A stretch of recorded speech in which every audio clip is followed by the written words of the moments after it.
Um, the culture that we try to breed and push forth here in Midlothian is just that simply dedication, focus, hustle, work harder than the next guy, right? Not only that, but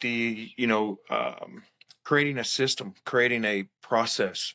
Um, again, we mentioned yesterday about how we were talking about some of the other coaches around that I've picked up, and never too good or too proud of a man to say that I've learned from another man, right? And watching coaching after doing this for so long, I'll throw those names back out there: your Troy Waxlers, your Chris Wrights, your Chad Martins, your Brad Kemps. These guys around me that were there doing it before me when I got here and gave me the opportunity. I kind of watched and picked up off of. I think I brought a little bit to the table, not only watching Bobby Martin, Whitehead, all these guys out of Burleson, watching how they do this at a young, starting early in the process.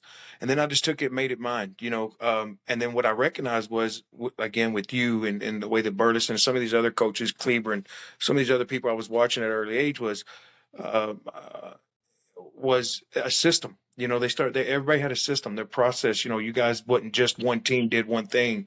You guys try to create something that was what represented your league, right? And I've worked my butt off to try to do just that: is create a foundation and a process and a system. And you're right, man. I will tell you, man. I've got about 4 or 5 coaches right behind me. Chris Lampkins has been with us for a long time. I think he's like me, and you've been doing this for a long time, and he's even embraced the culture, the process, right? Your Garricks, Trey Garricks,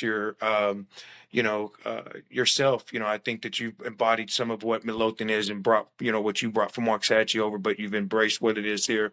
But it's just that is raising a family, building a culture of leaning on each other and creating good young men, and not just focus on football itself. Challenge them to give as much as you can. And when you fall, like you were saying, when you fall, get up. If you get hit, get back up, right? These are the areas that we really try to focus on, and learning to relate to these kids, not just through football but through life, right?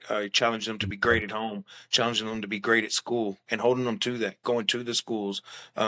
Thank God I've been here between Waxahachie and Midlothian all my life, so I know a lot of people. That's a double-edged sword. I Of know a lot course, of people, and I've had a lot of great feedback through the process of these years of doing this, man.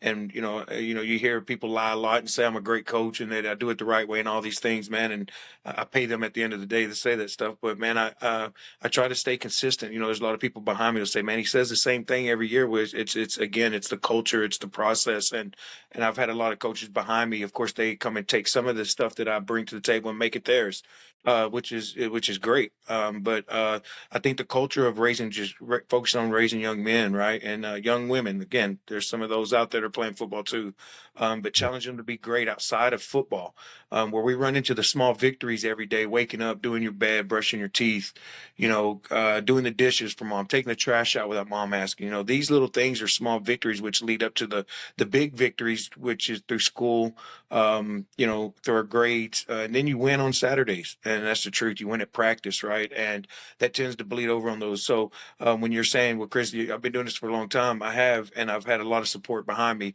I've got a great league right now with Kerry Wright and Brandy Vest, leading the helm, created this new league we're in, which is a great league. They got a lot of competition in this now, and the way that they're doing it, and the foundation is solid, man. I think that they're only going to bring in a lot more towns to join.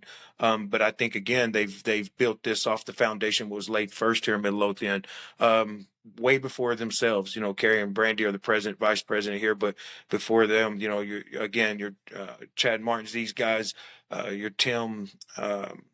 Roberts, I could go on and on. There's a bunch of guys that have been here way before us. Your Chris Soto's, these guys have been in there kind of laying this out early, and all I've done is taken his run with it and tweaked it my way. But yeah, I mean, I think all around it's just the process and understanding the system that we have put in place, and a lot of these coaches have taken on that, right? Even the way system of football that we run, the process of learning a offensive scheme, defensive scheme, the way we attack it. A lot of these coaches have I've been blessed and felt honored that they would even ask for my opinion and help in those areas. So, I think yeah. it has dwindled down a little bit.